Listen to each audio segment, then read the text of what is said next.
ওপার বাংলার অভিনেত্রী অঞ্জনা বসু দাপুটে গম্ভীর চরিত্রে মূলত দেখা মেলে তার। ছোট বড় দুই পদ্মাতেই ব্যক্তিত্বময়ী কোনো চরিত্রে কাজ করেছেন তিনি। এই অভিনেত্রীকে আর সবার মতো হেনস্থার শিকার হতে হয়েছে। রাত কাটানোর মতো কুপ্রস্তাব পেয়েছেন এই অভিনেত্রী। সম্প্রতি ভারতীয় গণমাধ্যমে দেওয়া এক সাক্ষাৎকারে এমন অপ্রত্যাশিত ঘটনার কথা খুলে বললেন অঞ্জনা। অতীতের একটি ঘটনা টেনে অভিনেত্রী বলেন, রামকৃষ্ণ ও সারদা সিরিয়ালে যখন সুযোগ পাই, কাজ পাকা পাওয়ার পর ওই ধারাবাহিকের অ্যাক্সিডেন্ট প্রযোজক আমাকে ফোন করেছিলেন, বলেছিলেন তার সঙ্গে রাত না কাটালে আমি নাকি সেই ধারাবাহিক থেকে বাদ পড়ব।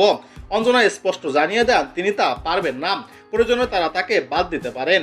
অঞ্জনার কথায় ওকে ফোনে জবাব দেওয়ার পর ছেলেকে জড়িয়ে ধরে কান্না করি। ওই ছেলেটার ভয়ে গ্রিন রুমে সারাক্ষণ দরজা বন্ধ করে থাকতাম। ওর কোনো কাজ আমি করিনি, তবে কারো সঙ্গে রাত না কাটিয়ে যে ঢালিউডে কাজ করা যায় সেটা বোঝাতে ওর একটা বিজ্ঞাপনে দ্বিগুণ টাকা নিয়ে কাজ করেছিলাম।